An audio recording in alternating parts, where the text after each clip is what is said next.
Alright, hey guys, what's going on? It's another Monday, and you know what that means. It's another Murderous Monday. And today, Murderous Monday. And today, we are going to be talking about, on this channel, Murderous Mondays, I talk about serial killers. And I upload every Monday, hence the name. And the next killer that I'll be talking about is Stephen McDaniel. Who was he? What was his early life like? And why and how did he become so evil? I will answer that and more as I take you down the perspective mind of a killer. Trigger warning. If you do not want to hear about strangulation or dismemberment, I'd say click off this video and take care of yourselves, and I'll see you in another one. Alright. Let's talk about the victim, Lauren Teresa Giddings,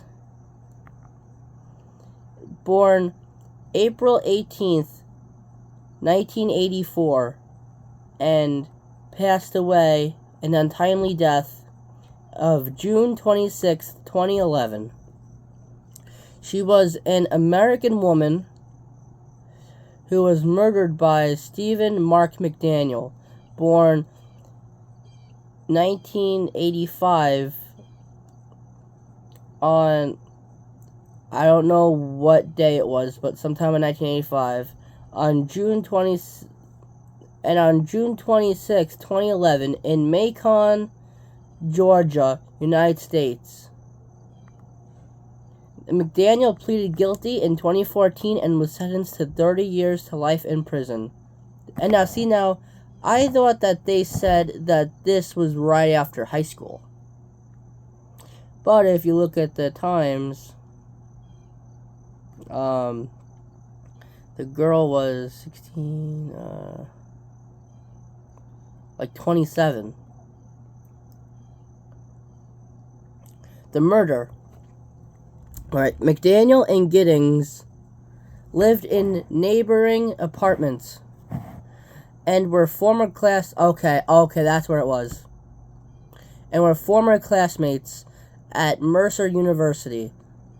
According to McDaniel, at 4:30 a.m. on Sunday, June 26, 2011, he used a master key to gain access to Giddings' apartment, wearing a mask and gloves, and McDaniel strangled her to death with his hands in her bedroom. The next day, he dismembered her body in the bathroom with a hacksaw. Most of Giddings' remains were discarded in a dumpster on campus. However, her torso was thrown in a trash can outside the apartment complex. Investigation.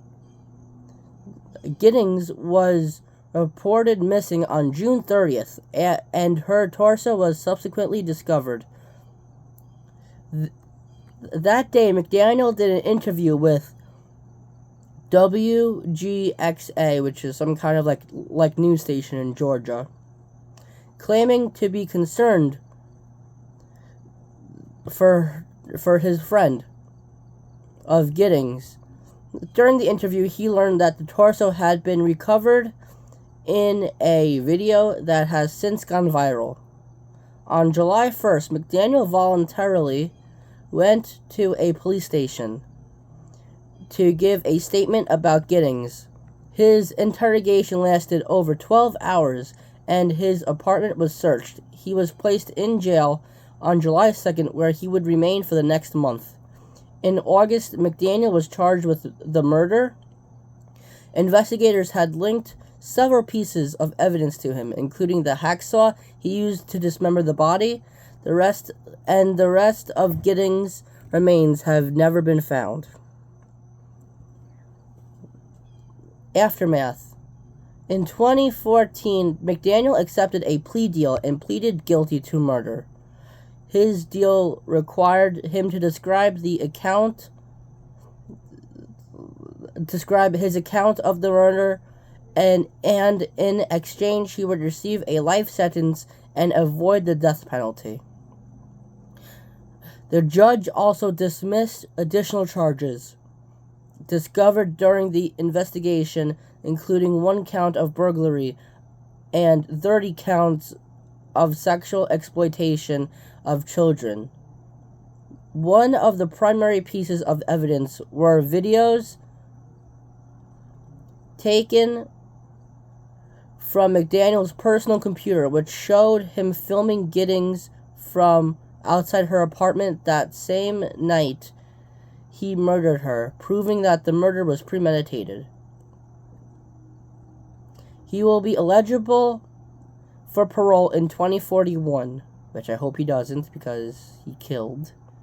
In 2018, McDaniel's father, Mark McDaniel, started a GoFundMe campaign to raise funds for the legal expenses needed for an appeal. The page was promptly taken down. Stephen McDaniel represented himself in court while arguing for a retrial in 2018. He stated that his constitutional rights were violated as he was not medically cleared before giving consent for searches. His legal research was intercepted by the district attorney, and his attorneys did not adequately represent him. He also filed a malpractice complaint against his former attorney. The judge denied his appeal. On May 30th, 2022, another habeas corpus petition was filed by McDaniel claiming documents from defense trial preparations were stolen by the district attorney.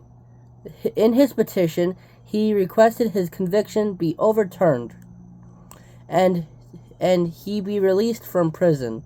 But as of June 10th of this year, 2024, McDaniel is incarcerated at Hancock State Prison in Hancock County, Georgia. So, that was everything that I have to say about Stephen McDaniel. He's a real piece of work.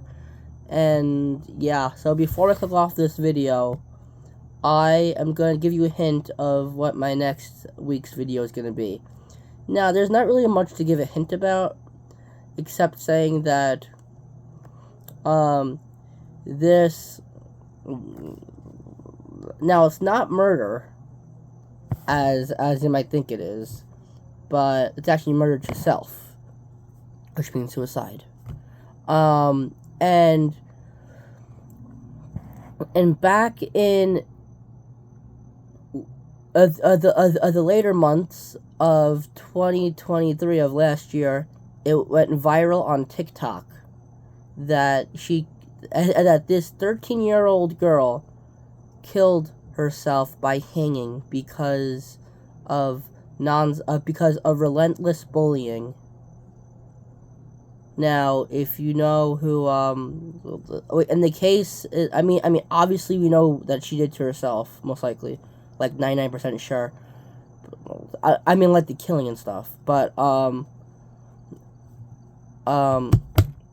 so, but, you know, the case is still ongoing to this day, and her bullies, I mean, obviously they were caught, but, I don't know if they're gonna be going to jail or whatever. I mean, think about it. It's a 13-year-old girl that that took her own life due to hanging because of relentless bullying.